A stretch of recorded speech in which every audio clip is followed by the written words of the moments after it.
If you sued a major corporation and won, you probably still lost. This is a hard truth. It does not mean your fight was worthless. It means the system is built in a way that favors the powerful. Many large companies do not see lawsuits as a sign of failure. They see them as a predictable part of doing business. They have teams of lawyers. They have accountants. These teams calculate the risks. They budget for legal battles. They budget for settlements. This approach turns justice into a simple math problem. It strips away the moral weight of causing harm. For the average person, a lawsuit is a life-altering event. For a large corporation, it can be just another Tuesday. Corporations don't fear lawsuits. They budget for them. To understand why corporations are so resilient, you must first know about their primary defense. It is called limited liability.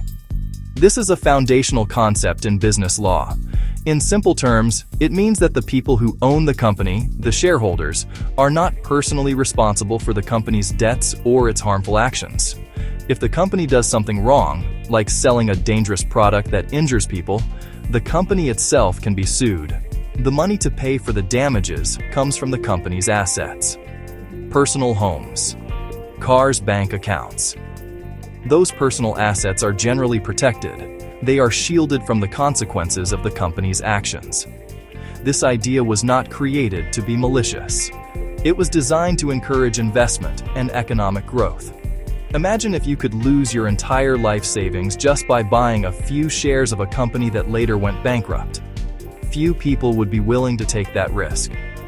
Limited liability made it safer for people to invest. It allowed companies to raise large amounts of money from many different individuals. This capital fueled industrial expansion and innovation. But this protective shield has a significant downside.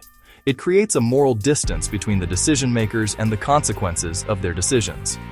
When a top executive makes a choice to cut corners on safety to boost profits, they are often insulated from the human cost of that choice. If the decision leads to a disaster, the company pays the fines and settlements. The executive who gave the order might get a bonus for increasing profits. They rarely face personal financial ruin. This separation of action and consequence is a major problem.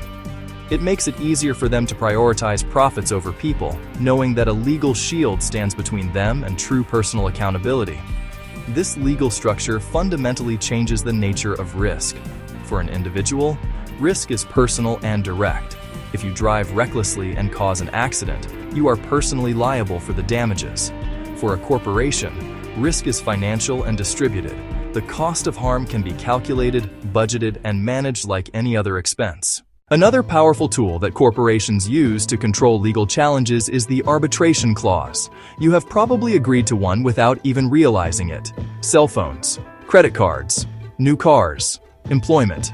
When you click "I agree" on a website or sign a document for a new service, you are often signing away your right to go to court.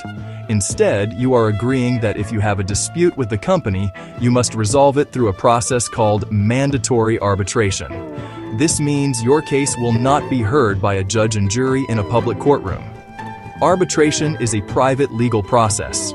Your complaint is presented to a neutral third party, an arbitrator, who makes a decision. On the surface, it sounds reasonable. Companies argue that it is faster and cheaper, but the details of the process reveal a system that is heavily tilted in favor of the corporation. The company often has a major say in choosing the arbitrator or the firm that provides the arbitrators. These arbitrators are private business people. They know they need to be chosen again. This creates a powerful incentive to rule in ways that do not upset the corporations who are their repeat customers. Unlike most court trials, many arbitration proceedings are confidential. The evidence, testimony, and decisions often remain private. Often, no public record is created, limiting how others learn of similar claims. In the US, many arbitration clauses include class action waivers that prevent group lawsuits. A class action lets many people with the same harm sue as one. It is one of the most powerful tools individuals have. A single person's claim might be too small to be worth pursuing, but thousands together can demand billions and force change. By forcing each person into individual, secret arbitration, companies dismantle this collective power. Visualize it. harm. Complaint, dead end. A person is harmed by a product or action. They file a complaint seeking justice. Their contract forces mandatory arbitration. The case goes to a private hearing, heard in secret. It may end in a small, confidential settlement. With no public record, there is no precedent.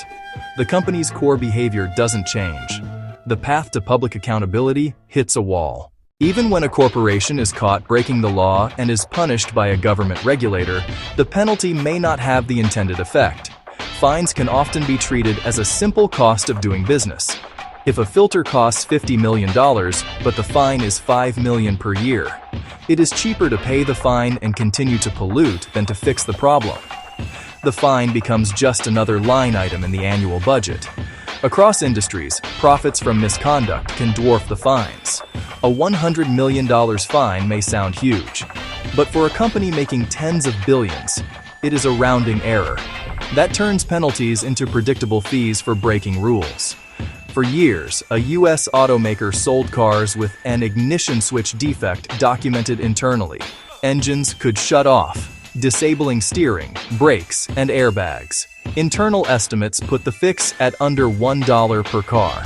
Many related claims were resolved through confidential settlements alongside large recalls. In 2015, the company paid a $900 million federal penalty, less than a strong quarter's profit. No executives were criminally convicted, there were no personal financial penalties, and the stock later recovered. Years of safety failures were ultimately absorbed as business costs. The final stark truth remains. When accountability has a price tag, it stops being accountability.